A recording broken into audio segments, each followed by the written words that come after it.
Hello, mga kamaster, maraming salamat po sa lahat ng tumatangkilik ng ang nag-iisang tagapagmana. Paki-follow and subscribe mga master para sa mga susunod pang mga kabanata. Ang nag-iisang tagapagmana, Philip Clark. Kabanata 3276. Si Philip ay hindi dapat madaig. Ang mga pulang elemento ng apoy ay sumabog mula sa kanyang katawan, at ang temperatura ay napakainit. Maging si Panther ay umiwas ng walang malay sa tabi ni Philip. Narinig ni Panther ang pagiging dominante ni Philip, kasama na ang katotohanang pinatay niya si Mr. Cusack, ngunit hindi niya ito nasaksihan. Nang makita niya ito ngayon ay naguguluhan siya. Ang lahat sa Draco Corps ay nakapalibot kay Philip sa oras na ito. Bagamat hindi sila kasing lakas ng punong kapitan, maaari pa rin silang magdulot ng ilang mga hadlang kay Philip. Ang punong kapitan ay kumikinang na may 6 na sinag ng liwanag, at kasama ng maputlang gintong liwanag, siya ay tila isang Diyos. Bibigyan kita ng isa pang pagkakataon. Ibigay mo ang susi at ililigtas ko ang iyong buhay. Gayunpaman, simpleng suntok lang ang ibinato ni Philip nang walang ibang sulyap sa kanya. Cut the crap and fight if you want. Ang mga bagay ay naging timog na ngayon, kaya hindi maiiwasan ang labanan. Sa kasong iyon, dapat niyang gawin ang unang welga. Pagkatapos ng lahat, ang oras ay naghihintay para sa walang sinuman. Bukod dito, si Philip ay mas malakas kaysa sa punong kapitan. Nang makita ito, ang punong kapitan ay sumigaw at sinisingil si Felipe. Tungkol naman sa suntok na ibinato ni Philip kanina, naharangan ito ng gintong liwanag sa kanyang katawan. Ang ginintoang liwanag ay malabong bumuo ng hugis dragon na tila umuungal sa katahimikan. Bamuka at sumara ang bibig ng malaking dragon na parang gustong limunin si Philip. Sa isang iglap, nagpalitan ng dalawa ng 12-dosenang suntok, at ang magkasalungat na kamao ay gumawa ng mga pipong ingay. Tinatangay ng hangin ang lahat.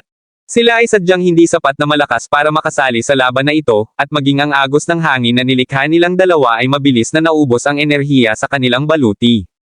Kung hindi sila lumayo, sila ay magiging mas mahusay kaysa sa baluti. Ang mga miyembro ng Draco Corps ay nakaramdam ng sakit tungkol dito at naglabas ng mga kanya ng ayon. Ang mga armas na ito ay nakatarget sa mga taong 5 bituin at pataas. Gayunpaman, hindi sila nakasabay sa kanilang bilis at halos hindi nila mapuntirya si Philip. Sinamantala ni Panther ang pagkakataong ito para magtago. Mayroon din siyang espesyal na kakayahan, ngunit ito ay walang silbi sa isang labanan sa antas na ito. Nahalo na siya ngayon sa paligid, kaya imposibleng mahanap siya ng iba. For safety's sake, malayo rin siya sa fight zone. Patuloy pa rin ang laban, at ang depensa ng head captain ay napakalakas dahil sa gintong liwanag sa kanyang katawan. Gayunpaman, dahil mas malakas si Philip kaysa sa kanya sa katotohanan, naging mas agresibo siya habang nagpapatuloy ang laban. Bawat pag-atake ay bahagyang nanginginig ang gintong liwanag sa ulo ng kapitan. Tila kahit ang ilaw ay hindi makalaban sa pag-atake ng elemento ng apoy ni Philip. Muling nagkasagupaan ang dalawa at inilapat ng punong kapitan ang kanyang buong lakas. Ang gintong liwanag sa kanyang katawan ay kumupas, at isang dragon ang nabuo sa kanyang braso. Isa itong gintong dragon. Ang suntok na ito ay tinawag na Soaring Dragon. Hindi rin naman papatalo si Philip. Ang kanyang kamay ay naging kay Miraclo at nakipagsagupaan sa atake ng kapitan. Nagkaroon ng malakas na kalabog na sinundan ng katahimikan. Nakasalampak sa sahig ang kapitan. Alam niyang natalo siya ng husto. Kahit na ginamit niya ang pinakamalakas na pag-atake na mayroon siya, hindi ito nagdulot ng anumang pinsala kay Philip. Kabanata 3277. Nakatayo doon si Philip sa magandang kalagayan. Maliban sa ilang punit na damit sa braso, hindi naman siya nasaktan. Sa oras na ito, nakita ng punong kapitan ang gintong marka ng white marsh sa braso ni Philip. Agad siyang namutla sa gulat. Walang pakialam si Philip habang sinulyapan ng punong kapitan at malamig na sinabi, "Nasabi ko na sa iyo na hindi ko nakita ang bagay na iyong binanggit. Kung pipilitin mong abalahin ako, hindi ako magpapakita ng anumang awa." Pagkasabi nito ay aalis na si Philip, at lumabas din si Panther sa pinagtataguan.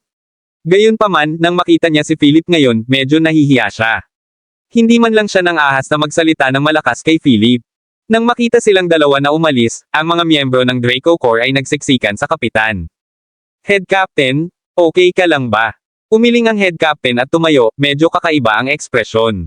Paulit-ulit niyang bumubulong sa sarili, hindi maaaring, ang mga miyembro ng siyam na pamilya ng hari ay dapat nasa itaas na palapag. Bukod dito, ang kanilang mga teritoryo ay malinaw na tinukoy ng tuktok. At sa siyam na maharlikang pamilya, ang White Marsh ang pinakamisteryoso, kaya paano makikita ang kanilang simbolo dito? Nang marinig ng mga miyembro ng Draco Corps ang pag-ungol ng punong kapitan, nagtanong sila, "Boss, ano ang sinasabi mo? Anong royal family?" Nang marinig ang tanong na iyon, napailing na lamang ang punong kapitan. Pinilit niyang bumangon at sinabing, "Pumunta ka at tingnan kung kailan magbubukas ang daanan sa itaas na palapag." May ibang plano siya. Ito ang teritoryo ng sinaunang Dragon Royal Family. Ngayon na ang isang miyembro ng White Marsh Royal Family ay nakalusot sa loob, kailangan niyang iulat ang bagay na ito kahit na ano. Ano man ang resulta, siya ay gagantimpalaan. "Boss, tapos na akong mag-check. Ang daanan patungo sa itaas na palapag ay bubuksan sa loob ng isang araw at kalahati." Nang marinig iyon, bumalik ang head captain sa kanyang silid at pinalabas ang kanyang communicator sa virtual screen. Matapos iyon ang virtual na screen, handa na siyang iulat ang bagay sa mga tao sa itaas. Sa oras na ito, nagtanong ang isa sa kanyang mga pinagkakatiwalaan, "Boss, may natuklasan ka ba?" Pinaikit ng head captain ang kanyang mga mata at nakangiting sinabi, "Oo naman. Hayaan mong samantalahin ko ang pagkakataong ito para sabihin sa iyo ang tungkol sa itaas na palapag." Pagkatapos, sinabi niya sa kanyang nasasakupan ang lahat tungkol sa 9 na pamilya ng hari sa itaas na palapag.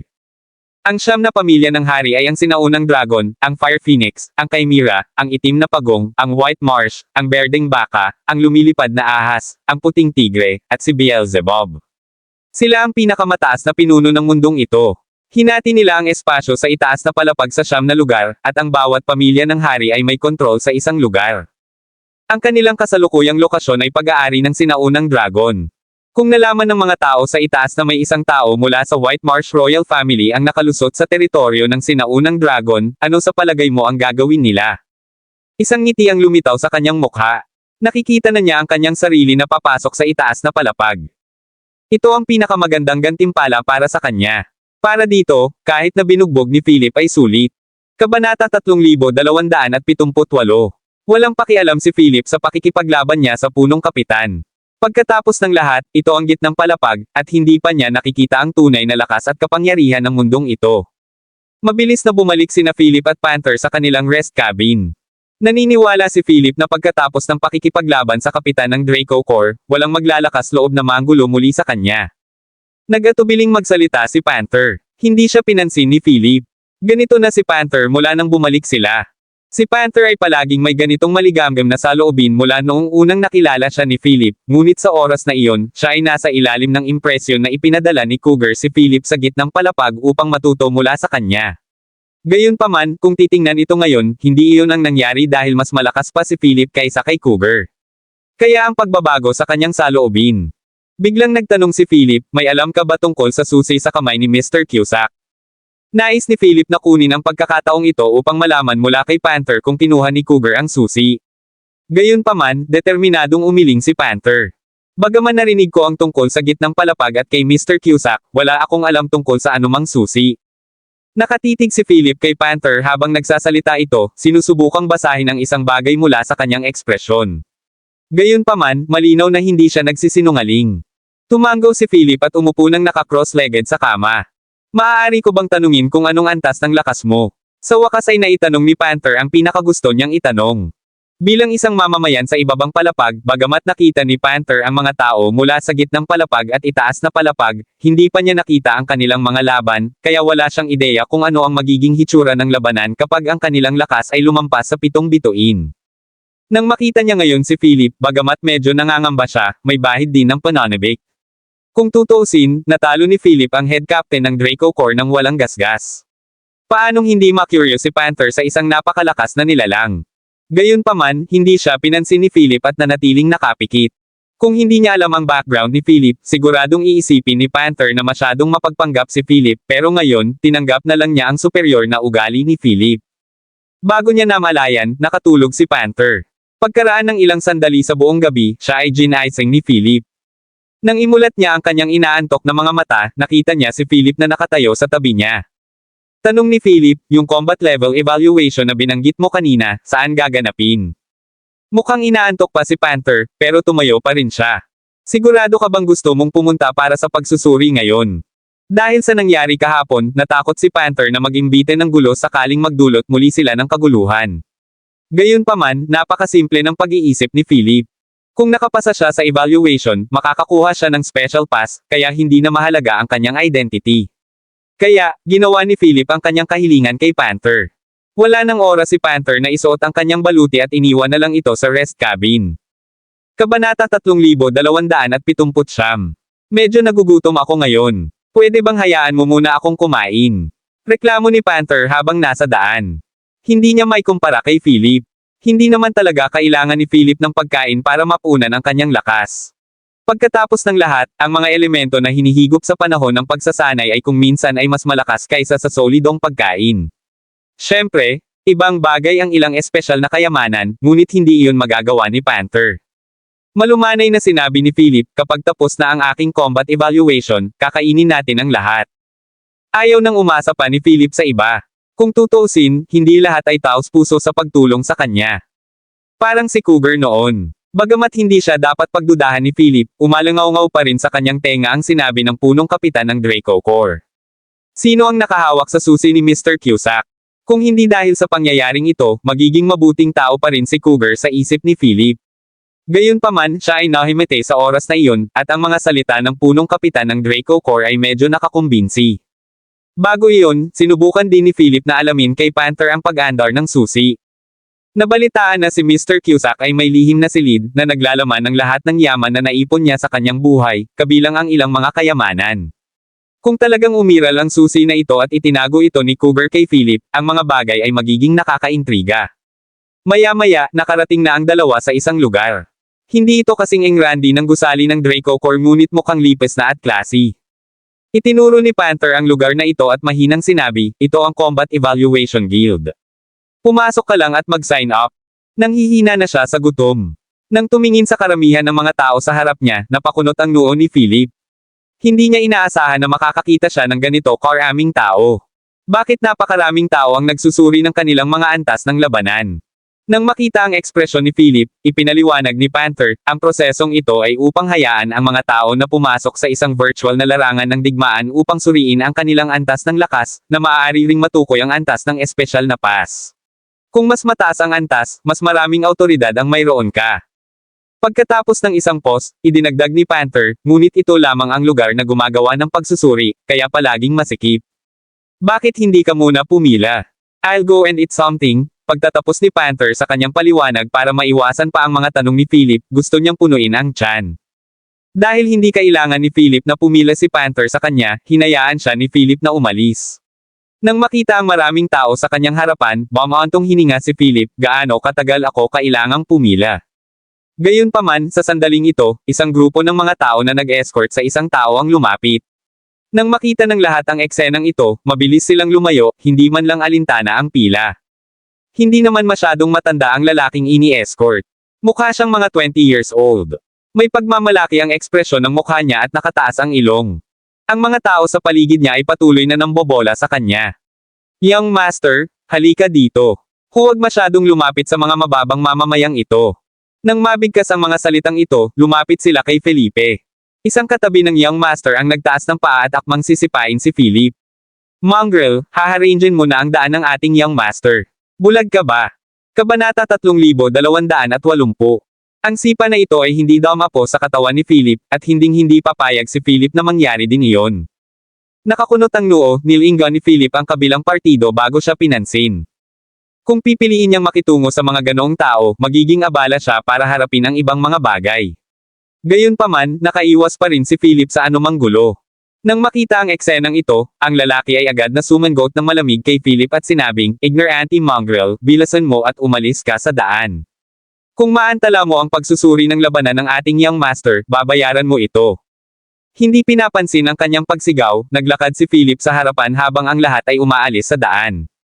Ang mga tao sa gitnang palapag ay magbibigay daan sa tinatawag na Young Master ngunit hindi kay Philip.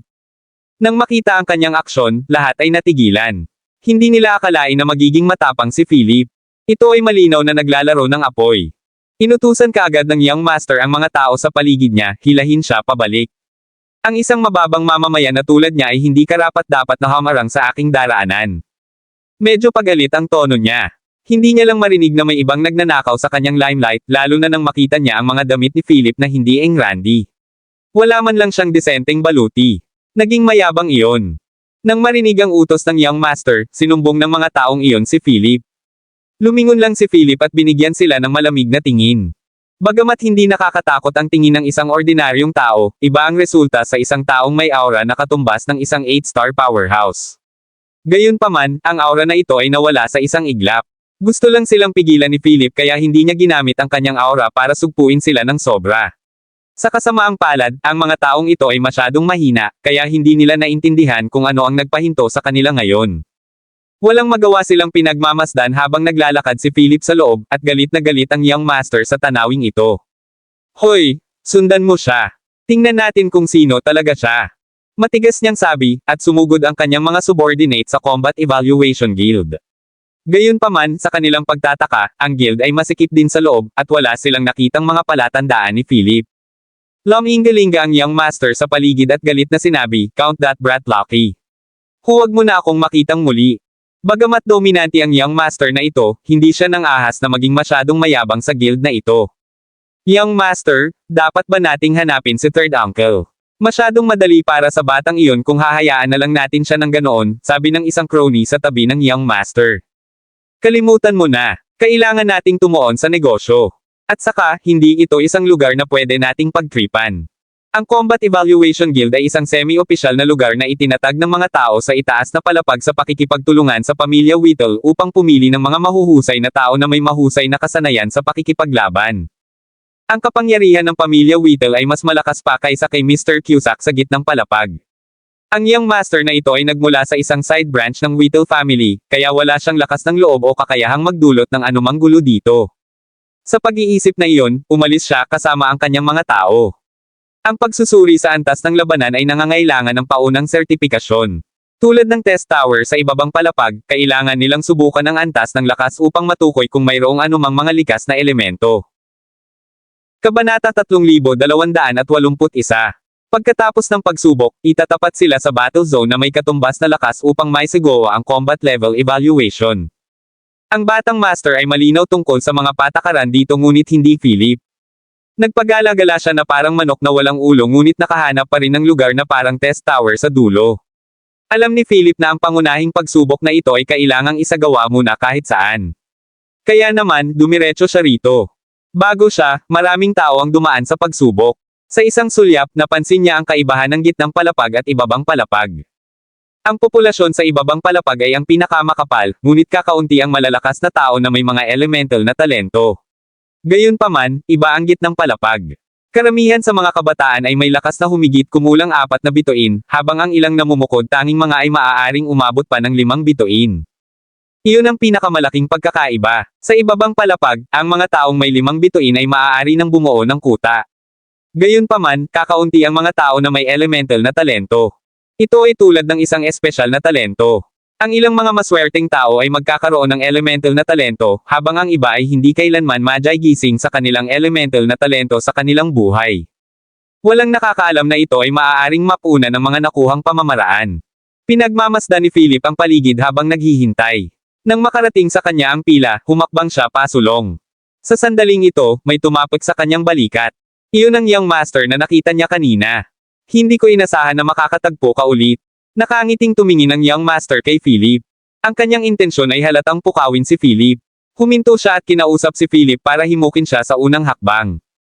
Ang evaluator na nagsasagawa ng pagsusulit ay hinimok, hakbang pasulong kung gusto mong gawin ang pagsusulit. Huwag mong sayangin ang oras ng ibang tao. Gayunpaman, mahigpit na hinawakan ng young master ang braso ni Philip, hindi man lang siya pinakawalan.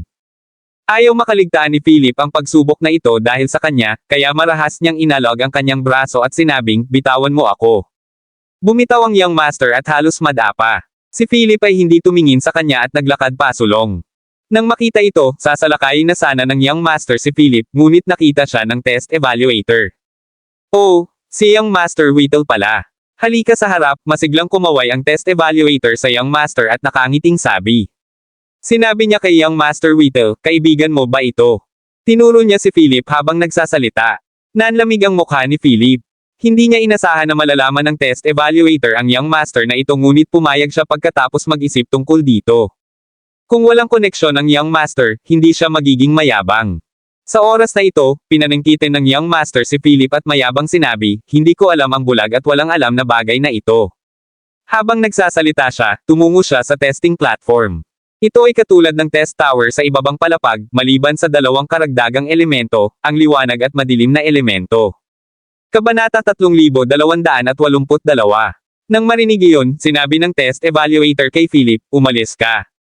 Pagkatapos, sinimulan niyang subukan si Young Master Whittle. Sa testing platform, 5 sinag ng liwanag ang sumabog mula sa katawan ni Young Master Whittle, na sumisimbolo sa isang 5-star na talento. Nang makita ito, ang mga nakapaligid na nanunood ay bumulong ng masama, ano ang malaking bagay.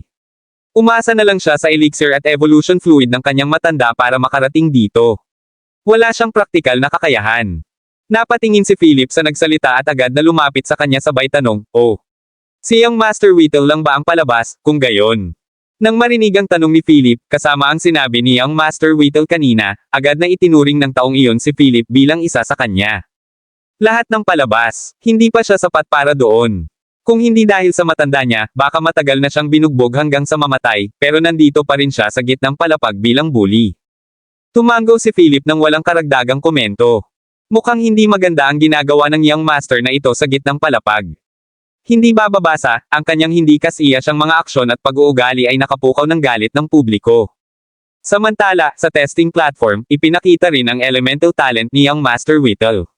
Isa siyang level 18 gold elemental talent. Sa oras na ito, sinasadya ni Young Master Whittle na tumingin kay Philip, na nagpapakita ng kanyang elemental na talento at star talent level. Walang ideya si Philip kung ano ang dapat ipakita ng lalaking ito. Sa harap niya, ang gayong lakas ay hindi mas mahusay kaysa sa dumi. Gayunpaman, siya ay nasa teritoryo ng ibang tao, pagkatapos ng lahat, kaya't tumahimik siya. Pinupuri pa rin ng test evaluator si Young Master Whittle.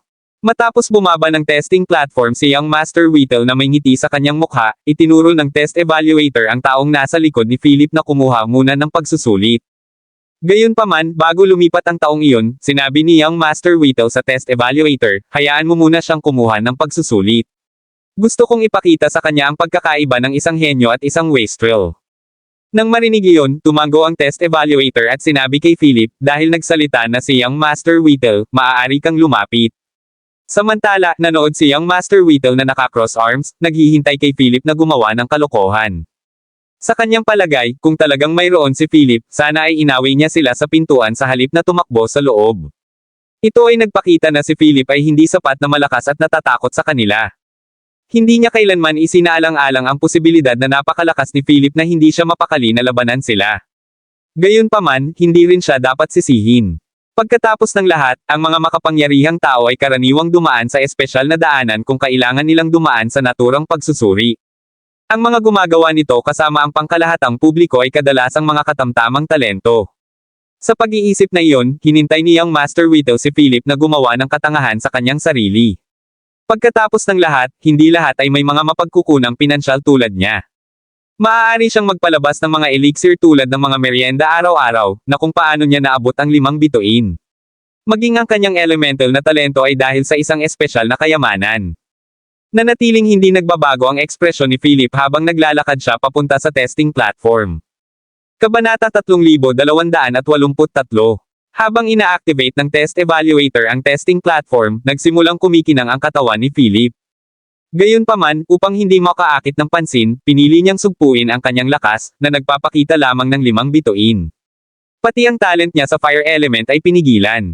Ayon sa display sa testing platform, 5 bituin ang lakas ni Philip, at level 2S ang talento ng elemento ng apoy niya.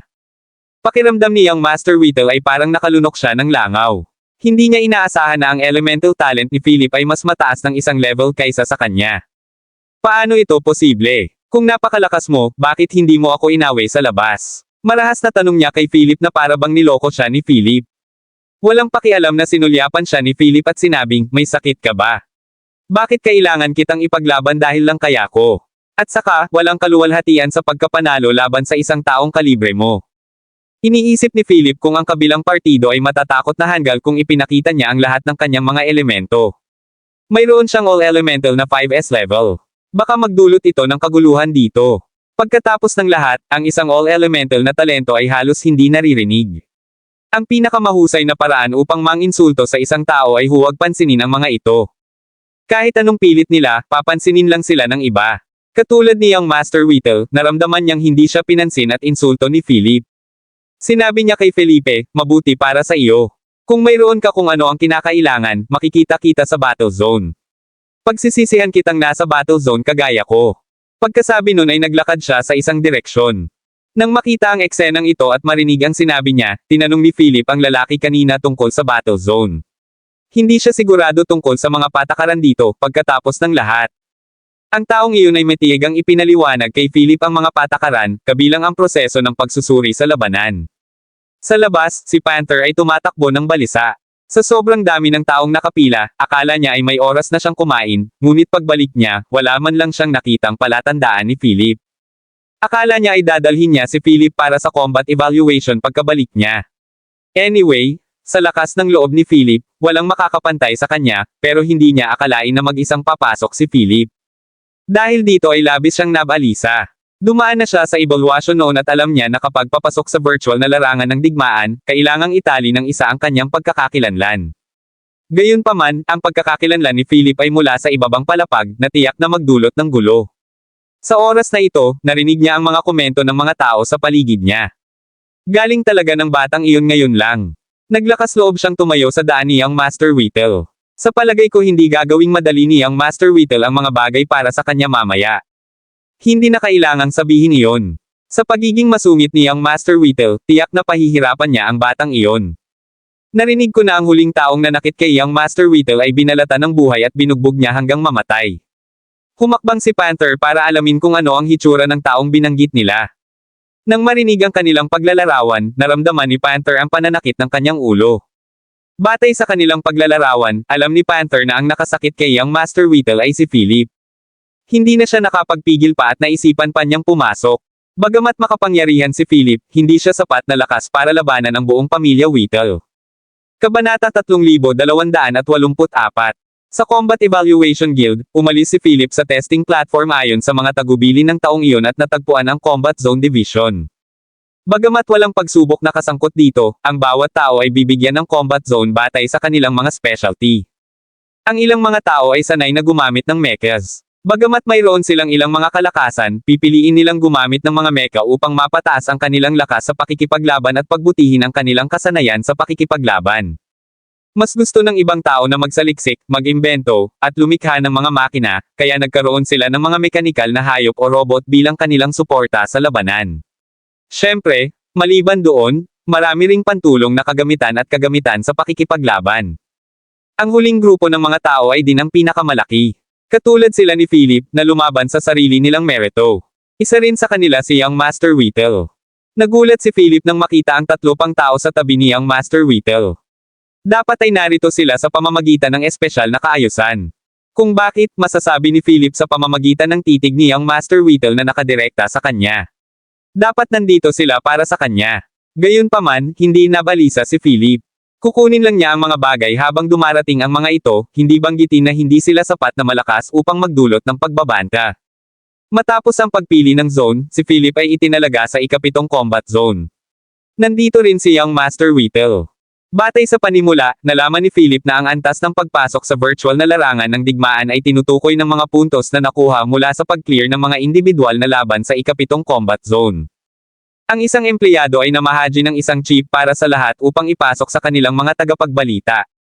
Ayon sa iyong itinalagang combat zone, lumakad sa gate ng iyong kaukulang combat zone at simulan ang iyong individual na laban doon. Si Philip ay hindi estranghero sa mga individual na laban. Lumahok siya sa mga naturang pagsusulit noong siya ay nasa Cougar Squad. Gayunpaman, nang pumasok siya sa gate ng ika-7 combat zone, bigla niyang naramdaman ang paninigas ng kanyang katawan, at nagbago ang eksena sa kanyang harapan. Isang elektronikong boses ang tumunog sa kanyang isipan, ang iyong individual na layunin ay pigilan ang kaaway sa pagsalakay sa gitnang palapag. Ang oras ng pagkumpleto ng layunin ay 35 minuto. Nang marinig ang udyok na ito, napagtanto ni Philip na ang gitnang palapag na gusali ay lumitaw sa kanyang harapan. Nakatayo siya sa harap mismo ng Combat Evaluation Guild. Gayunpaman, saan man tumingin si Philip, na puno ng pulbere ang hangin at ang mga away ay nangyayari sa lahat ng dako. Nang makita ang eksenang ito, nagsimula siyang mag-isip kung paano makapasa sa antas na ito. Ang ganitong magulong eksena ay hindi lamang nasubak ang lakas ng isang individual kundi pati na rin ang kakayahang gumawa ng mga desisyon sa lugar, kabilang ang kung ano ang dapat unahin at kung ano ang maaaring harapin sa ibang pagkakataon. Iyon ang dapat na maging susi sa mga individual na laban. Napansin agad ni Philip ang problema. Ang mga mekanikal na hayop at robot ay makikita sa silangan ng Simalate na gitnang palapag. Ang kanilang combat intelligence ay automatikong nabuo sa pamamagitan ng computer AI, at ang kanilang mga paraan ng pag-atake ay ang pinaka-agresibo. Ang mga baril na pinagsama sa isang metal na katawan ay hindi dapat maliitin kahit saan nanggaling ang pag-atake. Kabanata 3285. Maraming tao ang natagpuan sa kanluran, lahat sila ay ginaya. Ang kanilang mga paraan ng pag-atake ay binubuo ng mga elemental na talento. Ang dalawang alon ng mga kaaway na ito ay mabilis na papalapit. Kahit na walang elektronikong abiso na magpapaalala sa kanya, alam ni Philip na kapag nahuli siya ng mga ito, tiyak na maituturing na kabiguan ang kanyang individual na laban. Ano ang dapat niyang gawin? Sinubukan ni Philip na i-activate ang kanyang elemento ng apoy upang atakehin ang mga elemental na talento, ngunit ang pag-atake ay kinansela ng parehong mga elemental na talento sa kanilang partido bago ito dumapo sa kanila. Ito ay medyo hindi karaniwan. Sa napakaraming elemental na talento sa paligid, imposibleng inilunsad ang kanilang pag-atake para lang malabanan ang kanyang elemental fire attack. Nangangahulugan ito na mali ang pamamaraan ni Philip. Kaagad, naglunsad si Philip ng isa pang pag-atake sa mga robot at mekanikal na hayop. Bagamat may epekto ang kanyang pag-atake, napakabagal ng bilis. Limitado ang epekto ng pag-atake. Malinaw, hindi rin ito ang pinakamainam na paraan. Biglang nagkaroon ng matapang na ideya si Philip. Magiging epektibo ba kung ang dalawang partido ay mag-atake sa isa't isa sa halip? Agad na sumugod si Philip patungo sa mga robot at mekanikal na hayop, ngunit ang pagkakaiba sa pagkakataong ito ay ang kanyang pag-atake ay hindi sinadya upang sirain ang mga ito. Iyon ay dahil nalaman ni Philip na sa tuwing inaatake niya sila, maaari niyang ailapit ang mga ito sa kanya. Nang lumingon si Philip sa gilid, tatakbo rin ang mga robot at mekanikal na hayop patungo sa kanya. Sa kasalukuyang bilis, posibleng pagsamahin sila. Gayunpaman, nadama ni Philip na ang individual na labanan na ito ay medyo kakaiba. Batay sa ideyang ito, pinangunahan ni Philip ang mga robot at mekanikal na hayop sa mga elemental na talento. Kasunod ng huling pag-atake, tumalon si Philip sa karamihan ng mga elemental na talento. Sa pagkakataong ito, isang kakaibang pagbabago ang dumating sa mga elemental na talento. Nagsimula silang mag-atake sa isa't isa, at ang mga robot at mekanikal na hayop ay sumali rin sa santukan. Sa loob lamang ng 5 minuto, natapos na ang individual na laban ni Philip. Agad na nagdilim ang kanyang paningin. Nang muling imulat ni Philip ang kanyang mga mata, nakatayo na siya sa pintuan ng ika-7 combat zone. Nang makitang nagising si Philip at nakatayo sa pintuan habang nakataas ang kamay bilang senyales, walang nag-react sa mga tauhan. Paimpul silang tumingin sa kanya na may pagdududa. Natapos mo na ba ang iyong individual combat test ng napakabilis? Dapat malaman na ang lakas ng mga tester ay hihina sa panahon ng individual na labanan upang magkaroon sila ng determinasyon na labanan ang gitnang palapag hanggang sa dulo. Kahit na sino ito, bawat individual ay lalaban hanggang kamatayan sa huli. Naging aral ito sa lahat ng kalahok sa combat evaluation na magkaroon ng diwa ng sakripisyo at talikuran ng sarili sa mga kritikal na panahon. Oo, sinabi sa akin ng prompt ko na kumpleto na ang pagsusulit, mataray na sabi ni Philip. Nang marinig iyon, saglit na natigilan ang lahat. Pagkatapos, nakita nila ang video ng individual na labanan ni Philip. Habang pinapanood nila ang video, mas nabigla sila, at umabot sa puntong walang alam ang gagawin. Ito ba ay isang butas? Tama na yan. Pagkatapos ng napakaraming pagsubok, hindi pa kami nagkaroon ng ganitong problema. Hindi pwede. Pumunta tayo ngayon sa elder ng pamilya Whittle at tingnan kung paano niya sinusuri ang kasong ito. Sa orihinal, sinumang magpumilit ng mas matagal sa pagsusulit na ito ay makakakuha ng mas magandang resulta, ngunit dahil kay Philip, nagbago ang lahat. Kabanata 3286. Walang choice si Philip kundi maghintay sa lugar. Sa pagkakataong ito, napansin din niya na karamihan sa mga taong mabilis na nakatapos ay umiiling sa pagkadismaya. Si Philip lang ang hindi na-depress. Sa halip, mukha siyang nataranta. Naghihintay siya na may magbibigay sa kanya ng resulta. Buddy, ang bilis mo. Ngumiti ang isang lalaki sa tabi niya kay Philip.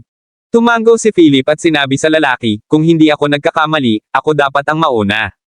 Nang marinig iyon, napangiti ang lahat. Mukhang wala kaming mga kwalifikasyon para makapasok sa virtual na larangan ng digmaan. Nang marinig iyon, kumunot ang noo ni Philip. Bakit hindi? Sinabi sa akin ng prompt na nakumpleto ko ang labanang ito at nakapasa sa pagsubok. Natigilan sandali ang lalaki bago ito tumawa. Huwag kang katawa-tawa, buddy. Walang dapat ikahiya, alam mo. Ang pagbagsak sa pagsubok ay hindi malaking bagay. Magsumikap ka lang sa susunod at subukang magpumilit ng mas mahabang panahon. Gayunpaman, bago siya matapos magsalita, nakita niya ang mga tauhan na inaakay ang isang matandang lalaki palabas. Itinuro ng staff si Philip at sinabing, iyan ang taong iyon. Hindi lang siya namatay sa individual na labanan, kundi natapos din niya ang tinatawag na protection mission. Sinabi niya na ang sistema ang nag-udyok sa kanya, sinabing natapos niya ang labanan. Ang matanda ay mukhang mabangis habang siya ay naglalakad palapit kay Philip nang walang salita. Nang marinig ang sinabi ng staff, ang umaliw kay Philip ay agad na nagbago ng ekspresyon. Buddy, nakapasa ka talaga sa pagsusulit. Seryoso ka ba? Napangiti na lang si Philip.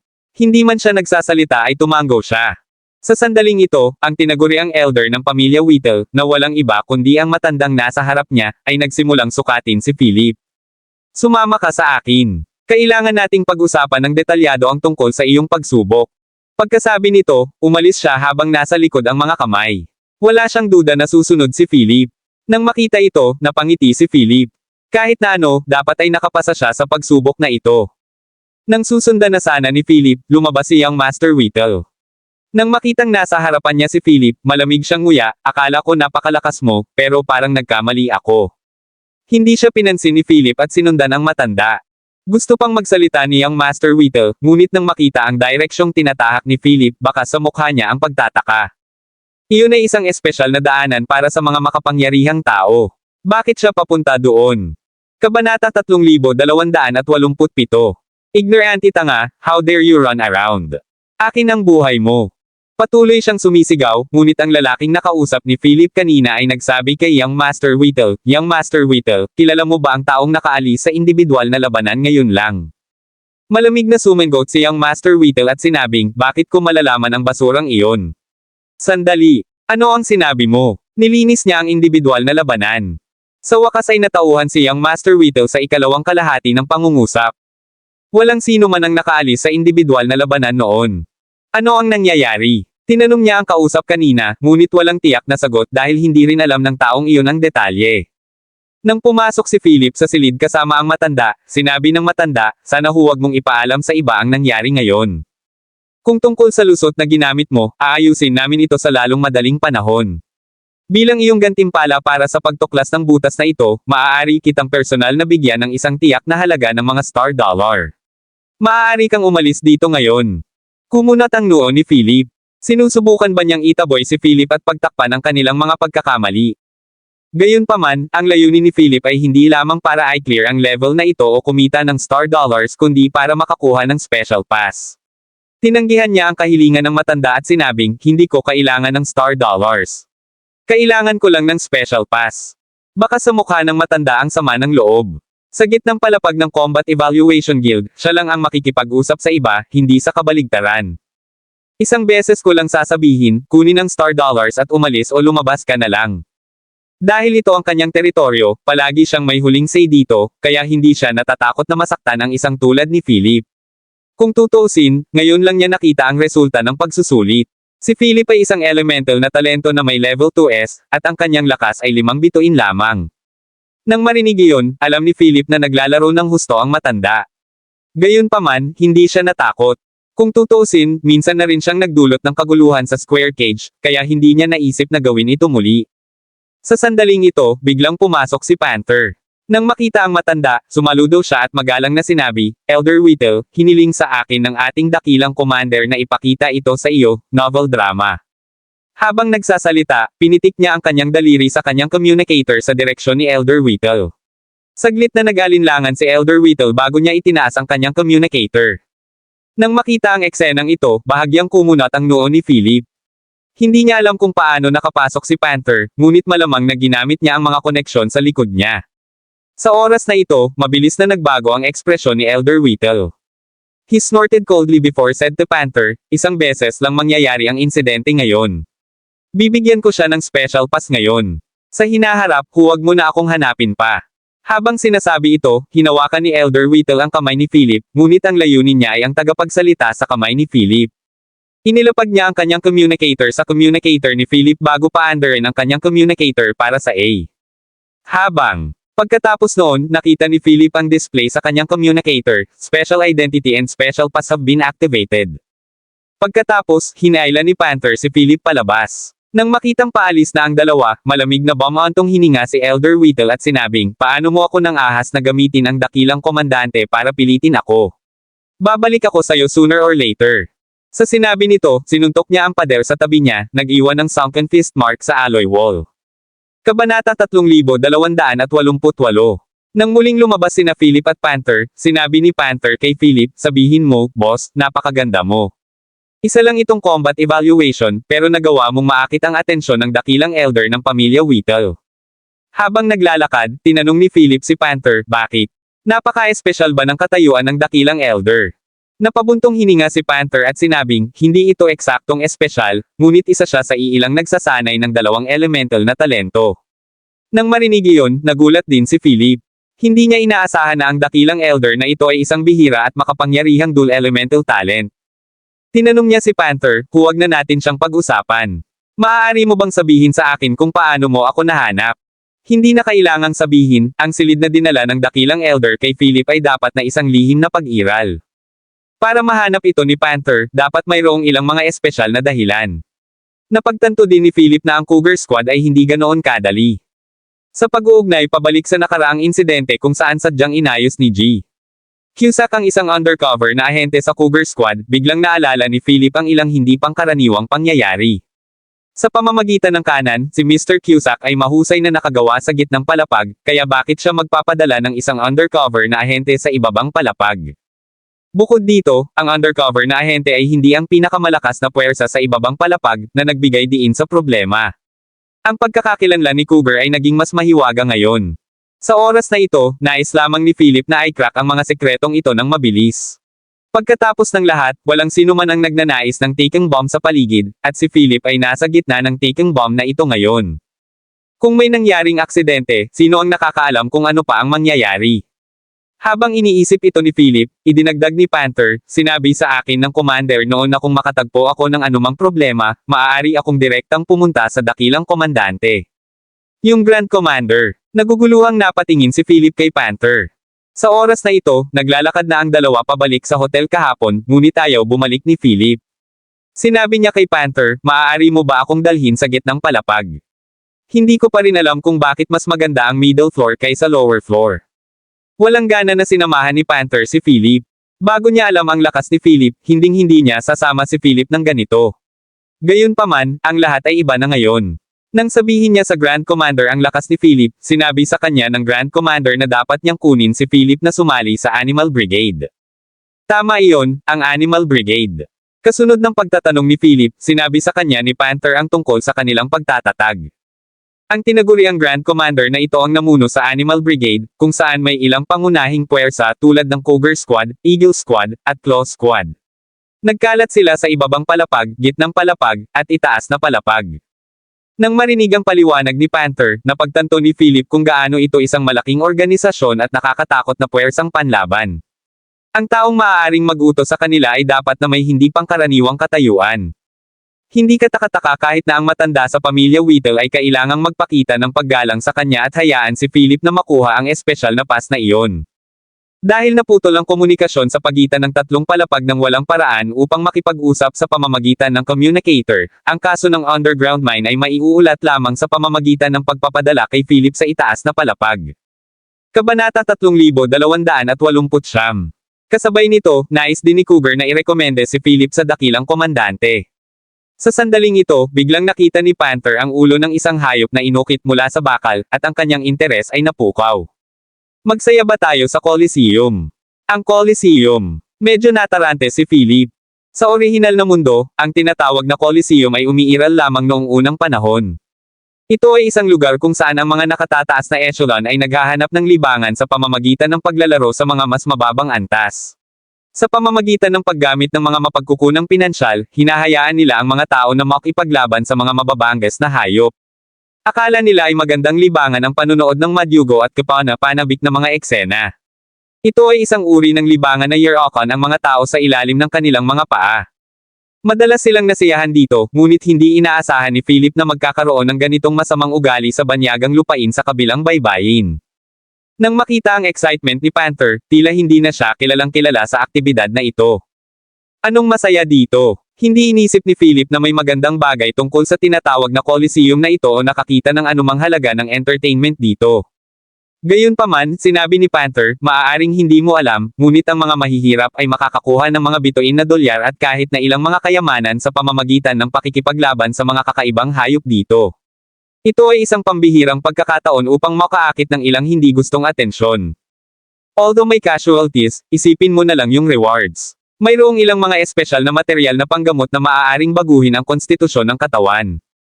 Naging interesado si Philip nang marinig niya ang tungkol sa mga espesyal na materyales sa gamot, novel drama. Nang makita si Philip na huminto sa paglalakad, ngumiti si Panther, hinayla si Philip, at naglakad sa pintuan. Pagpasok pa lang niya, narinig ni Philip ang pagsabog ng tagay na parang tsunami. Hinayla ni Panther si Philip sa kinatatayuan. Sa oras na ito, katatapos lang ng labanan sa arena. Ibinaba ng isang matipunong lalaki ang isang mekanikal na hayop. Nagulat si Philip sa tagpong ito. Hindi sumagi sa isip niya na ang mga tao ay hindi lamang nakipaglaban sa mga kakaibang hayop sa lugar kundi pati na rin sa mga mekanikal na hayop. Nang makita ang pagkagulat ni Philip, ngumiti si Panther at sinabing, paano? Hindi ba nakakaloka? Ganun din ang naramdaman ko nung una akong pumunta dito. Kung mayroon kang sapat na star dollars, maaari mo ring hayaan ang iyong mga mekanikal na hayop o mga bihag na hayop na makipaglaban sa ibang tao, kakaibang hayop, o mekanikal na hayop. Nang marinig iyon, dahan-daang tumango si Philip. Walang gaanong mga paghihigpit dito. Sa oras na ito, ang host ay umakyat sa entablado at sinabing, sigurado akong hindi sapat ang laban na ito para sa lahat, kaya upang hayaan ang lahat na mag-enjoy dito ng husto, ang collector ng Coliseum ay mag-aalok ng isang Level 5S na kagamitan sa elemento ng apoy. Level 5S Fire Element Equipment. Ang sino man dito na maaaring matagumpay na hamanin ang Alpine Beast ay makakakuha ng kagamitang ito. Napakalakas ng boses niya at kumalat sa buong venue. Muling sumabog ang tagay. Hindi dahil gusto ng mga taong ito ang kagamitang ito kundi dahil inaabangan nila ang susunod na labanan. Sa sorpresa ni Philip, mukhang handa na si Panther para sa laban. Kabanata 3290. Nang makita iyon, tinanong ni Philip, ano ang ginagawa mo? Ngumiti si Panther at naglakad papunta sa registration counter. Naka-encounter ako dati ng Alpine Beast, kaya gusto kong subukan ito. Nang makita ang tiwala sa kanyang mukha, hindi napigilan ni Philip si Panther ngunit tumingin sa kanya habang naglalakad siya papasok. Pagkatapos ng lahat, kung nanalo siya sa labanan, ang gantimpala ay isang piraso ng kagamitan na Level 5S Fire Elemental. Maliban sa Panther, maraming tao ang nagnanais ng kagamitang ito at gustong subukan ito. Mas maraming tao ang nag-sign up para dito. Nang makita silang nakatayo sa harap ng registration counter, nakahanap si Philip ng pwesto sa stand at umupo. Hindi siya interesado sa fire elemental equipment kundi sa medicinal materials at treasures. Hindi niya pinanggahasang kalimutan ang kanyang layunin sa pagpunta sa Starfall Continent.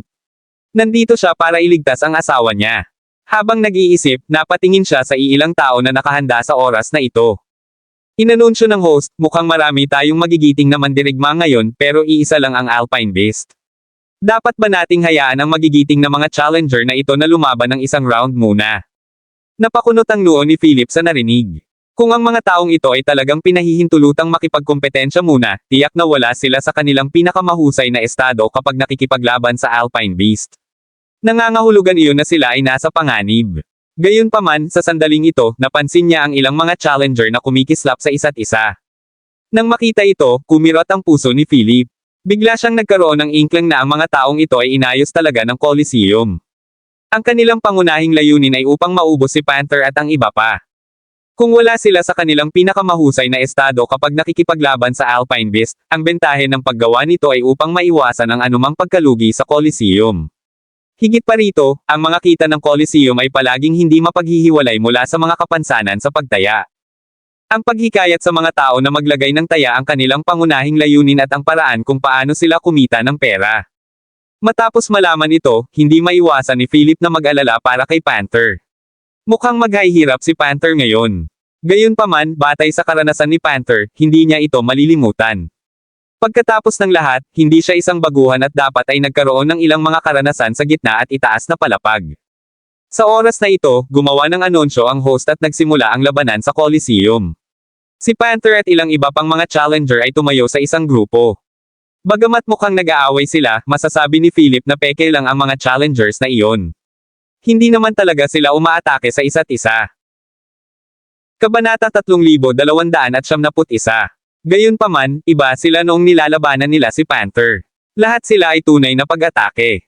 Gayunpaman, ang mga pag-atake na iyon ay mahusay na nasusukat.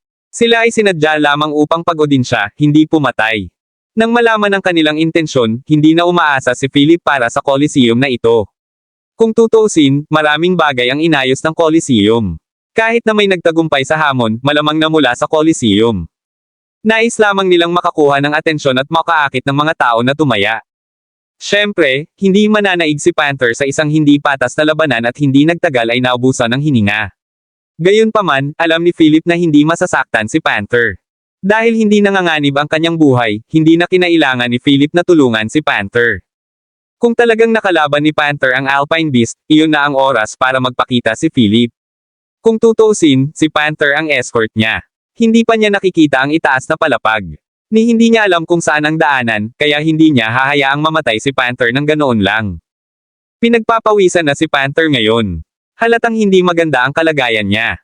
Kung patuloy siyang lumaban ng ganito, malapit na siyang maubos. Sa oras na ito, hindi siya pinansin ng iba pang mga challenger at lumingon sa isa't isa. Ilang saglit pa ay nagpanggap silang lahat na nasaktan at bumagsak sa lupa. Si Panther na lang ang naiwan na nakatayo.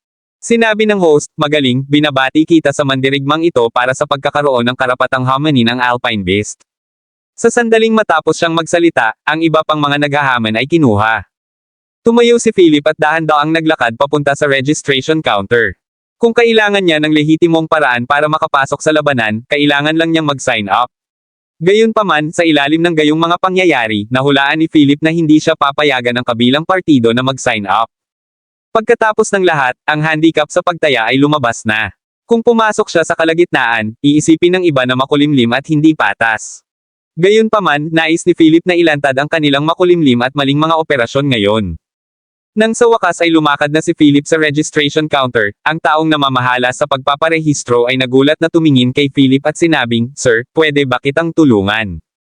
Itinuro ni Philip si Panther sa kinatatayuan. "Gusto ko ring sumali sa hamon." Nang marinig iyon, napangiti ang lalaki. Kung gusto mong sumali sa hamon, maaari kang maghintay hanggang sa matapos ang huling round ng hamon bago magrehistro.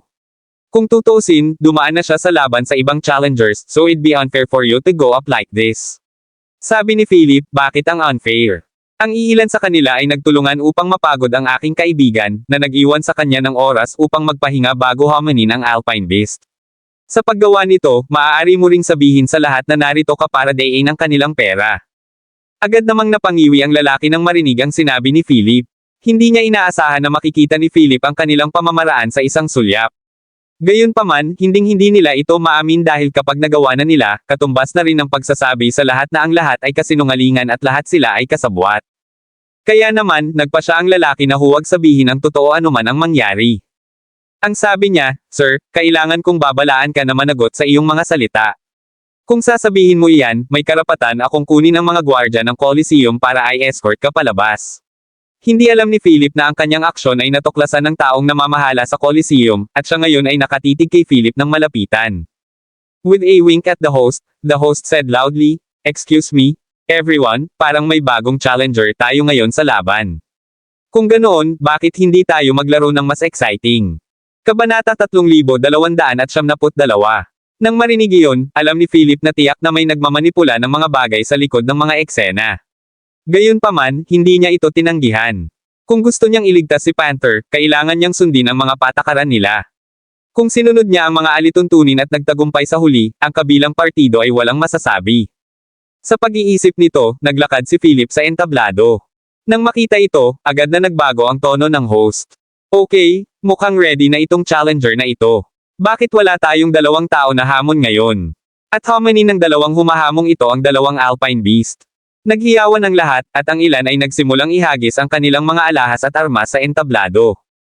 Napakabilis, sa ilalim ng pag-udyok ng host, halos lahat ay galit na nagyaya para kina Philip at Panther.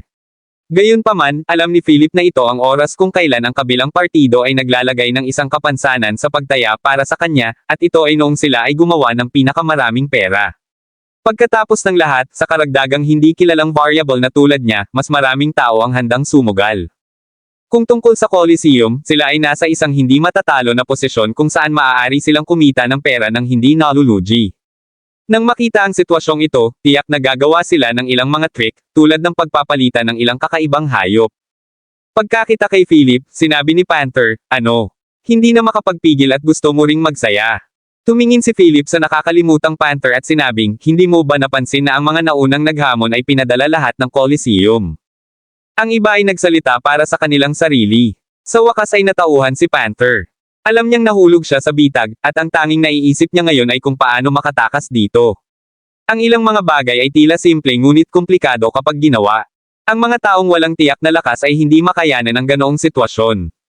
Sa wakas, sa gitna ng malakas na palakpakan, ang lahat ay nagsimulang tumaya ng galit na galit, umaasa na kumita ng kayamanan mula sa napaka-unpredictable na laban na ito. Siyempre, mayroon din silang makasariling intensyon. Ang gusto talaga nilang pagtaya ay ang makatakas ng maayos sa Coliseum sina Philip at Panther. Walang panghihinayang sa mukha ni Panther kundi bakas ng determinasyon. Hindi inaasahan ni Philip na magkakaroon si Panther ng ganoon kalakas na pagnanais na makuha ang antas na 5S Fire Elemental na kagamitan. Matapos ipahayag ng host ang pagsisimula, dahan-daang bumukas ang dalawang bakal na tarangkahan, na tila medyo malayo dahil ang isang bakal na tarangkahan ay halos hindi malagyan ng mga kahangahangang hayop na ito. Mr. Clark, hindi ko talaga akalain na pupunta ka rin dito. Sobrang naantig ang pakiramdam ni Panther. Napagtanto niya ngayon kung gaano katawa-tawa ang kanyang mga naunang iniisip tungkol sa pagnanais na makakuha ng isang bagay mula sa Coliseum. Sa sandaling ito, lumitaw ang mga Alpine Beast sa kanilang mga mata.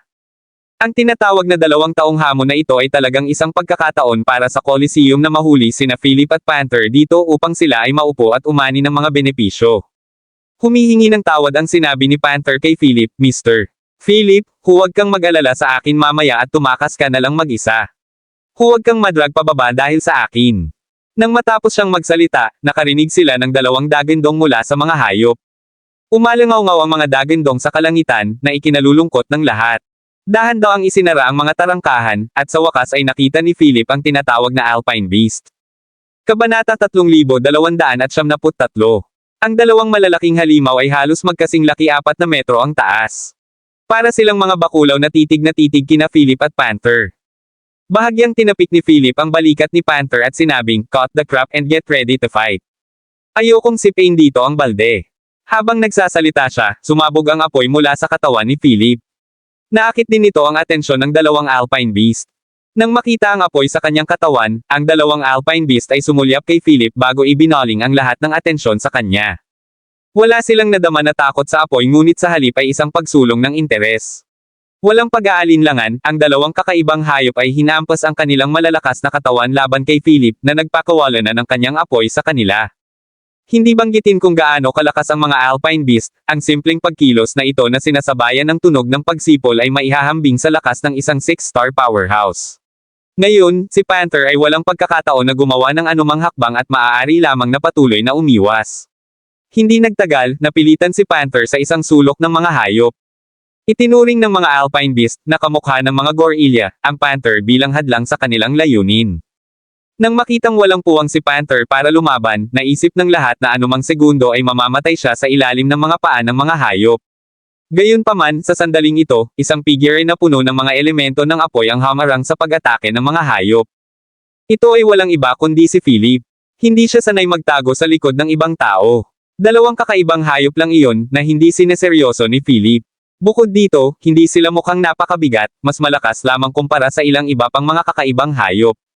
Sa pag-iisip na ito, ang flame element ni Philip ay bumuo ng ilang flame chimera, na bumagsak sa 2 Alpine Beast. Ang 2 Alpine Beast ay tila hindi interesado sa pag-iwas sa flame chimeras, na nagpapahintulot sa 2 na bumangga sa kanila. Nagliyab ang apoy sa kanilang mga katawan. Ang 2 ay umatake kay Philip at Panther na mas galit na galit. Boom! Biglang may narinig na tunog na sinundan ng masakit na alulong mula sa isang Alpine Beast. Habang pinapanood ang laban, naghiyawan ang mga manunood. Masaya sila dahil nakakita sila ng magandang libangan noong nagsimula pa lang ang palabas. Sa kabilang banda, ang host ng Coliseum ay medyo sabik na makita ang kasalukuyang palabas. Kabanata 3274. Sa oras na ito, nagbago ang kamay ni Philip, at ang kanyang matutulis na mga kuko ng Chimera ay tumagos sa katawan ng Alpine Beast. Kasunod ng marahas na impact na ito, ang buong braso niya ay dumaan sa katawan ng halimaw. Ang halimaw ay halos 4 na metro ang taas, at pinili ni Philip na salakayin ang isang lugar na hindi maabot ng halimaw. Ang Alpine Beast ay patuloy na umuungol at tumatalon sa galit, at ang sakit ay nagdulot nito sa isang estado ng galit. Itinaas pa nito ang kamao at sinuntok ang isa pang Alpine Beast sa tabi nito. Sa pagkakataong ito, napatulala ang lahat sa hindi inaasahang sitwasyon. Nang makita ang dalawang Alpine Beast na umaatake sa isa't isa, naramdaman ng audience na kumukulo muli ang kanilang dugo. Ito ay mas kapanabik kaysa sa makita ang mga tao na nakikipaglaban sa higanteng hayop. Ang mga nanonood ay nagsimulang maghiyawan ng mas wild, itinapon ang kanilang mga gamit sa field upang mailabas ang kanilang pananabik. Nakamit na ni Philip ang kanyang layunin sa oras na ito. Pagkatapos ng lahat, si Panther ay tila hindi nasa anumang panganib ngayon dahil hindi na siya ang target ng dalawang Alpine Beast. Nang makita ang eksenang ito, hindi natuwa ang host ng Coliseum. Hindi ito ang gusto niyang resulta. Ang kapanabik na labanan na ito ay walang iba kundi isang gimmick. Ang tunay nilang layunin ay kumita ng pera at pilitin ang iba na tumaya ng hindi makatwiran. Ang resultang ito ay nag-ambala na ngayon ng estranghero na ito. Kung hindi siya pumasok at kontrolin ito, ang laban na ito ay tiyak na isang malaking kabiguan. Mabilis niyang sinabi sa mga tao, mukhang malakas talaga itong dalawang mandirigma. Kung ganoon, bakit hindi natin doblehin ang score?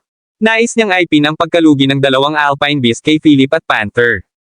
Ipagpatuloy nating hamani ng dalawang ito ang bangin na gintong salagubang nang hindi umaalis sa Coliseum. Ano ang iniisip ng lahat tungkol dito? Nang marinig ang pangalang iyon, nagbago ang mukha ni Panther. Hindi pwede, tumanggi kami. Malakas na sigaw ni Panther, ngunit walang pumapansin sa kanya. Sa udyok ng host, lahat ay nagsimulang tumaya sa sumusunod na hamon. Tinapik ni Philip ang balikat ni Panther at sinabing, kalimutan mo na, hindi nila tayo pababayaan. Pinahirapan namin sila ng mga pagkalugi, kaya ilalagay nila ito sa amin. Nang marinig iyon, namula ang mukha ni Panther. Halos hindi siya makapaniwala na haharapin niya ang isang bangin na gintong salagubang. Ang isang Abyss Golden Beetle ay hindi isang ordinaryong kakaibang hayop. Ang depensa nito ay sadyang imposible para sa sino man na makapasok, maliban kung. Nang marinig ang sinabi ni Panther, alam ni Philip na dapat may pangunawa si Panther sa kakaibang hayop na ito. Agad niyang sinabi, sabihin mo sa akin ang tungkol sa kalaliman na Golden Beetle na ito. Tumango si Panther at sinabi kay Philip ang lahat ng katangian ng isang Abyss Golden Beetle. Ang tinatawag na Abyss Golden Beetle ay nagmula sa ipinagbabawal na kailaliman. Ang kanilang mga katawan ay halos 2 metro lamang ang haba, ngunit natatakpan sila ng isang layer ng espesyal na material, na ginagawa itong mas matigas kaysa sa isang halwang metal. Walang sino man ang makakaharap sa kanila, at sila rin ay immune sa lahat ng elemento. Kahit na ang mga level -5s elemental practitioner ay walang magawa sa kanila. Kabanata 3275. Maaari lamang silang umasa sa pisikal na lakas o pag-atake upang durugan sila bago nila mapatay ang mga ito. Nang marinig ang paliwanag ni Panther, tumango lang si Philip. Sa oras na ito, ang dalawang Alpine Beast ay halos mamatay habang sila ay nahulog sa lupa. Ang kanilang lakas ay pare-pareho, kaya ang magkabilang panig ay nagtamo ng mga pinsala sa isang paghaharap. Nakita ni Philip na dinadala ng mga tauhan ang dalawang halimaw. Ibinaling ng host ang atensyon kay Philip at Panther sa arena. Dalawang mandirigma, para sa iyong back-to-back challenge, ang Coliseum ay mag-aalok ng dalawang espesyal na kayamanan bilang iyong gantimpala. Kung maaari mong talunin ang Abyss Golden Beetle, ang kagamitan ng elemento ng apoy at ang dalawang espesyal na kayamanan ay magiging iyo. Hindi niya binigyan ng pagkakataon sina Philip at Panther na itigil ang hamon, ni hindi niya sinasadya. Nanlamig ang mukha ni Philip. Dahil tumanggi silang palabasin siya, lalaban siya mamaya. Sa pag-iisip nito, may lumitaw na espada sa kamay ni Philip. Gayunpaman, pagkatapos ng espesyal na pagbabalat kayo, ang espadang ito ay naging simple at mapurol na walang espesyal tungkol dito. Ito ay walang iba kundi ang Kylum Sword ni Philip. Pinapalakas pa ng host ang kapaligiran sa oras na ito, at nagpapatuloy ang kapansanan sa pagtaya. Hindi ito titigil hanggang sa umakyat sa entablado ang bangin na gintong salagubang. Patuloy na inaantala ng host ang oras para lamang hikayatin ang iba na patuloy na tumaya, sinusubukang bawiin ang mga naunang pagkatalo ng Coliseum. Sa wakas, lumitaw ang kalaliman na Golden Beetle sa pamamagitan ng paglabas sa lupa. Ang pamamaraang ito ng hitsura lamang ay sapat na upang mapabulalas ang lahat. Kung tutuusin, ang anumang bagay na hindi alam ay nababalot ng misteryo na mas makakapagpa-excite sa mga tao. Inanunsyo ng host, hayaan ang susunod na hamon na magsimula. Sa oras na ito, sinabi ni Philip sa Panther, pumunta ka sa gilid at magpahinga. Ipaubaya mo ito sa akin. Hindi na niya binawi ang kanyang flame element. Nang makita ang kalaliman na Golden Beetle, ginawa niyang fire kay Mira ang kanyang apoy at inatake ang kalaban. Gayunpaman, tulad ng binanggit ni Panther, ang Abyss Golden Beetle ay talagang immune sa elemento ng apoy. Patuloy na inaayos ni Philip ang kanyang posisyon, sinisikap na makita kung makakahanap siya ng kahinaan sa salagubang mula sa lahat ng mga anggulo. Gayunpaman, natuklasan niya na sa tuwing umaatake siya gamit ang elemento ng apoy, isang hindi kilalang itim na substansya ang lalabas mula sa katawan ng salagubang, at ang sangkap na iyon ang lumalaban sa kanyang elemental na pag-atake. Sa oras na ito, napagtanto ni Philip na ang kanyang elemental na pag-atake ay walang epekto. Hinigpitin niya ang hawak kay Kylum Sword at sinugod ang salagubang sa ilalim ng hindi makapaniwalang mga mata ng lahat. Napakabilis ng kanyang paggalaw na higit pa sa inaasahan ng lahat. Ang salagubang ay patuloy na kinuskos ang mga pakpak nito, at ang hindi kilalang itim na sangkap ay dahan-daang kumalat sa paligid. Naningkit ang mga mata ni Philip. Hindi lang siya isang elemental practitioner. Kabisado na rin niya ang mga alituntunin ng espada. Hindi niya sineseryoso ang salagubang na ito. Sa pag-iisip nito, gumawa siya ng kanyang hakbang. Kumislap ang espada sa kamay niya. Kabanata 3276. Habang kumikislap ang espada sa kamay ni Philip, nagkalat ang itim na sangkap sa salagubang. May lumabas ding bitek sa katawan ng salagubang. Ito ay sanhi ng liwanag ng espada na ito. Laking gulat ni Panther, halos hindi makapaniwala sa kanyang mga mata. Gayunpaman, nangyari ito sa harap ng kanyang mga mata. Ang Abyss Golden Beetle na nasugatan ng espada ni Philip ay hindi lamang nagulat kay Panther kundi pati na rin ang host ng Coliseum at ang tunay na amo. Ito ay isang Abyss Golden Beetle mula sa ipinagbabawal na kailaliman. Ang mga salagubang na ito ay sinasabing hindi magagapi sa depensa at isa rin sa mga pinakapambihirang top contenders ng Coliseum. Gayunpaman, ang depensa ng salagubang ay napakadaling nabasag ng espada. Nasugatan nito ang salagubang sa tila isang hampas lang. Nang makita ang tagumpay ng espada, muling sinugod ni Philip ang salagubang ng walang pag-aalinlangan. Walang inaasahan na ang salagubang ay magiging walang kapangyarihan sa ilalim ng espada ni Philip. Ito ay halos marupok sa isang tiyak na lawak.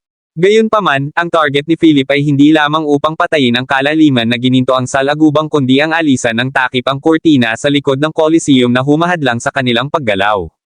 Habang gumagalaw si Philip, kumislap muli ang espada. Isang booming sound ang narinig sa susunod na segundo, at ang light curtain na orihinal na nakalagay upang protektahan ang audience ay nabasag. Nang makita ang eksenang ito, agad na sinabi ng boss sa likod ng Coliseum sa host, palabesan ang lahat. Dapat ibaba mo silang dalawa para sa akin. Gumastos siya ng bomba para itayo ang magaan na kurtina noon, ngunit ito ay nawasak ni na Philip at Panther sa isang segundo. Hinding-hindi ito makakalimutan ng amo ng Coliseum. Sa oras na ito, ang katawan ng Abyss Golden Beetle ay kumikinang na may gintong liwanag na parang ito ay nagbabago. Nang makita ito, ang karamihan sa mga nakatayo ay sumigaw sa pagtataka, tingnan mo, ang kalaliman na gininto ang salagubang ay muling nabuhay. Ang ipinagbabawal na kalaliman ay kailangang mabuksan muli. Sa pagpapala ng ipinagbabawal na kalaliman, ang gintong salagubang na ito ay mabubuhay na muli ng walang hanggan. Tumakbo. Nang may sumigaw nito, lahat ay nagsimulang tumakas sa labas. Excited sila kapag napanood nilang naglalaban ang iba, pero iba kapag turn na nila. Walang gustong makipaglaban sa kalaliman na gintong salagubang. Kung tutuusin, isa itong nilalang mula sa ipinagbabawal na kailaliman.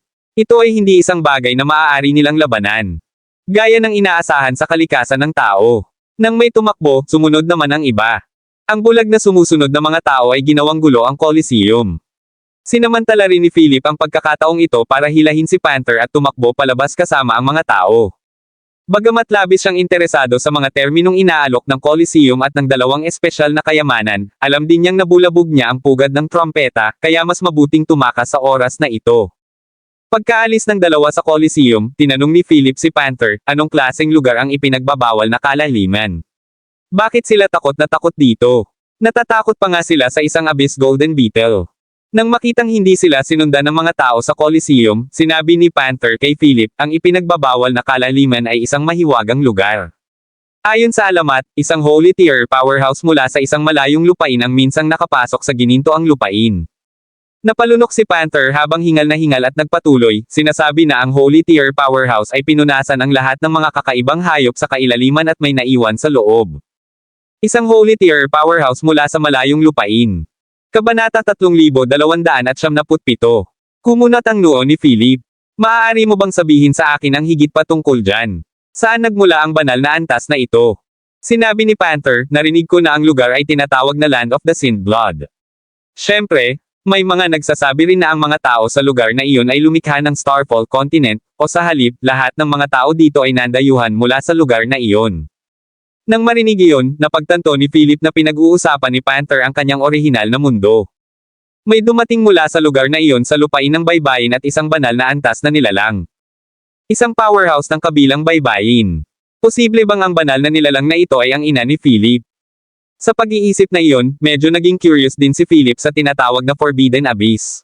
Bagamat hindi lubos na mapagkakatiwalaan ang mga chismis, dapat may ilang dahilan para sa kanila. Alam mo ba kung saan ang ipinagbabawal na kalaliman? Tanong ni Philip kay Panther. Nang marinig ang tanong ni Philip, agad na nagbago ang mukha ni Panther. Sabi niya, "Boss, huwag mong sabihin sa akin na gusto mong pumunta sa ipinagbabawal na kailaliman. Hindi ka pupunta doon, tama ba?" Nang hindi tinitingnan ang ekspresyon ni Panther, sinabi ni Philip, "Bakit hindi tingnan? Baka may makita akong maganda doon." Hindi niya sinabi kay Panther na gusto niya talagang makahanap ng mga pahiwatig tungkol sa kanyang ina. Kung tutuusin, sa mga tao sa mundong ito, ang kanyang pagkakakilanlan ay maaaring ituring na nakakagulat. Tiyak na mag-iimbite ito ng mas maraming bagong problema para sa kanya sa mundong ito. Habang naglalakad at nag-uusap ang dalawa, may biglang hamarang sa kanilang daraanan. Isa itong binata na may masamang tingin. Dahan-dahan siyang lumapit kay Philip at nakangiting sinabi, "Ikaw ba ang taong sumire sa Coliseum ko?" Nang marinig ang kanyang tanong, tumigil sa paglalakad sina Philip at Panther. Pareho silang napatingin sa binata sa harapan nila at alam nilang masungit ito.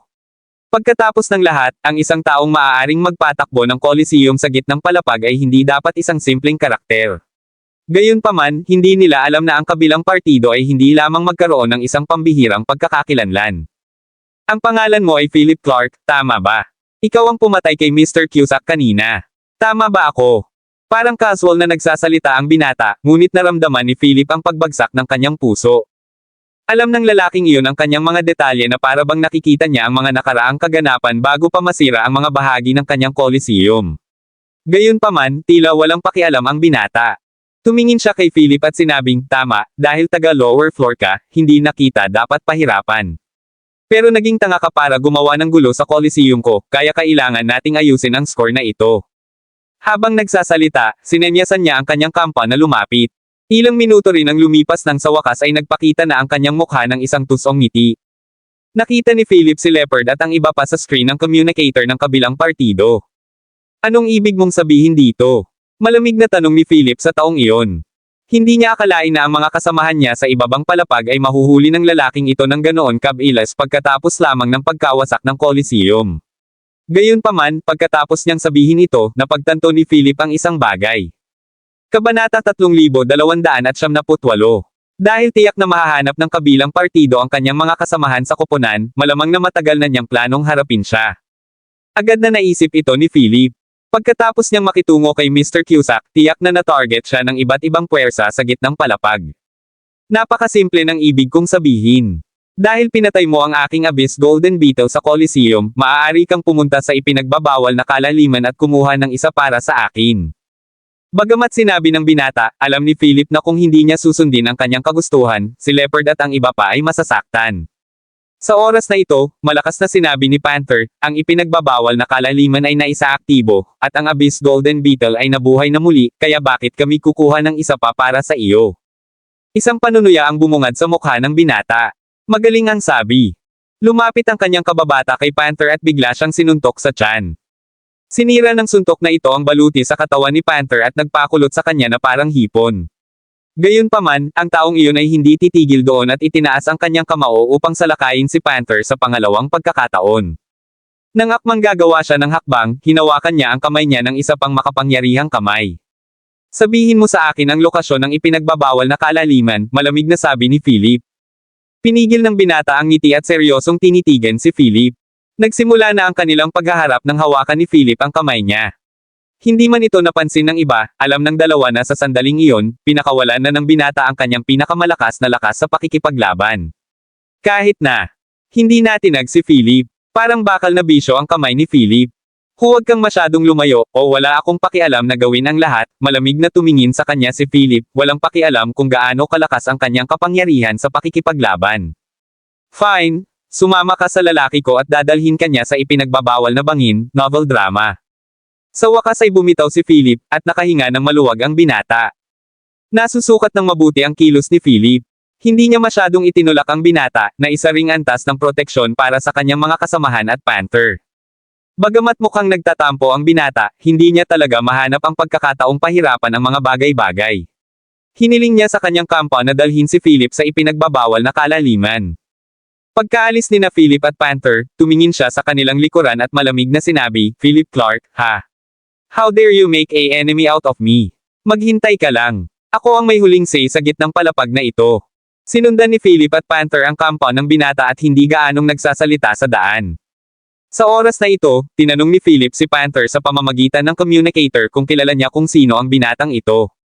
Hindi rin sigurado si Panther at sumagot sa pamamagitan ng tagapagbalita, nabalitaan ko na mayroong isang young Master Cosby sa gitnang palapag na may malaking kapangyarihan at impluensya.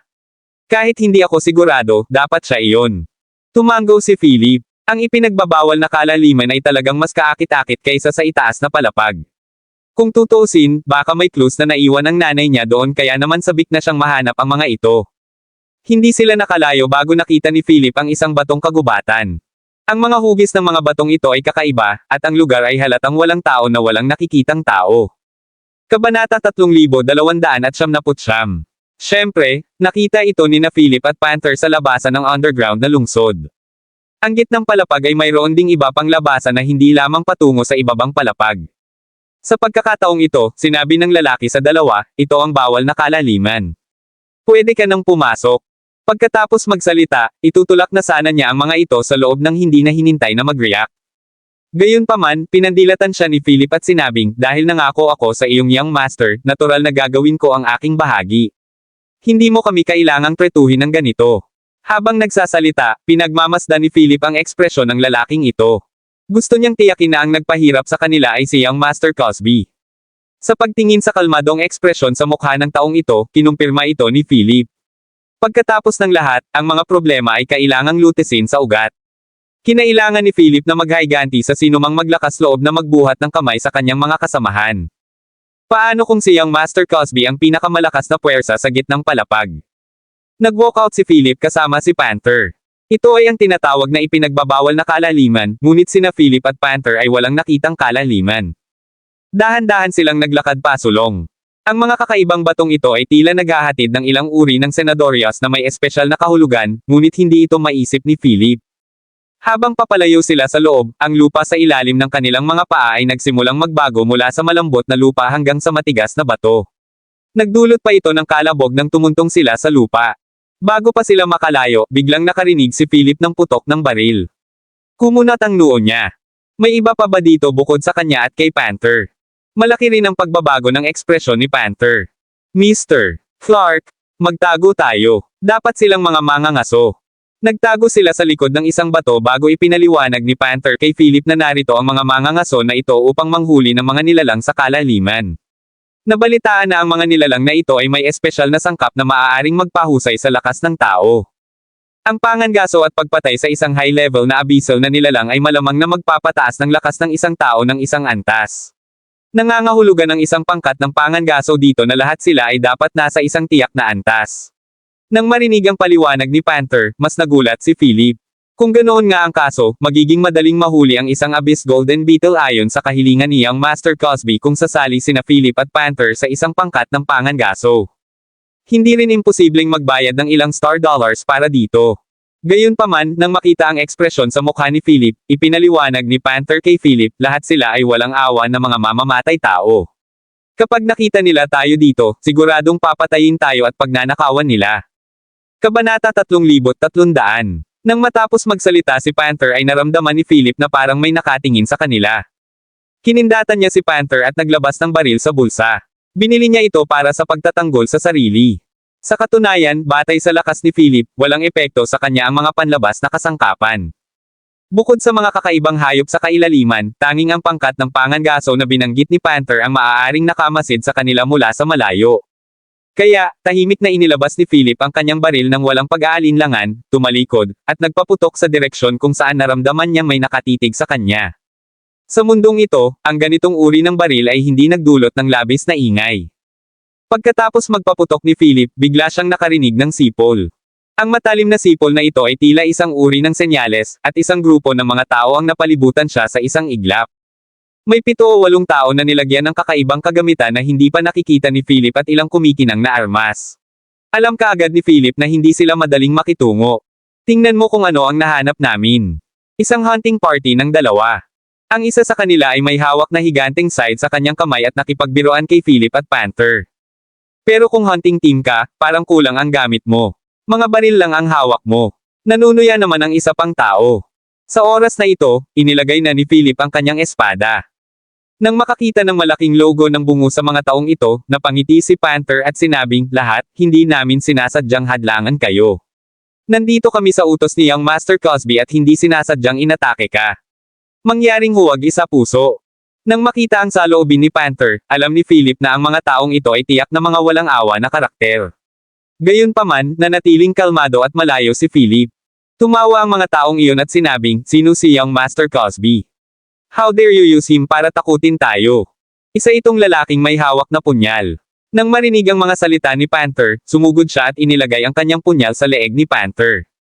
Ang armor ni Panther ay nasira na ni Young Master Cosby. Sa ganitong bilis, wala na siyang paraan para lumaban. Nang makita ang eksenang ito, nagsikip ang mga mag-aaral ni Philip. Kung kaya nilang hampasin at pumatay ng ganoon kadali, ang pangkat ng pangangaso na ito ay talagang walang awa gaya ng binanggit ni Panther. Ang mga taong palaging nasa pintuan ng kamatayan sa pangkalahatan ay walang pakialam sa buhay ng ibang tao. Sa sandaling ito, sinabi ng lalaking may dalang sandang kay Panther, lumuhod ka at humingi ng awa, at hahayaan kong mabuhay kayong dalawa. Kumunat ang noo ni Philip. Ang taong ito ay hindi lamang walang awa kundi nakakainsulto din. Higit sa lahat, wala siyang balak na paalisin sina Philip at Panther dahil nakita na ni Philip sa mga mata nito ang hangarin na pumatay. Habang papaluhod si Panther, hinawakan siya ni Philip. Hindi mo kailangang lumuhod. Kahit gawin mo, hindi nila tayo bibitawan, mataray na sabi ni Philip. Pinaikit ng lalaking may dalang sandang ang kanyang mga mata at nakangiting sinabi, dahil binigyan kita ng daan palabas, ngunit ayaw mong pahalagahan ito, huwag mo akong sisihin sa paggawa nito.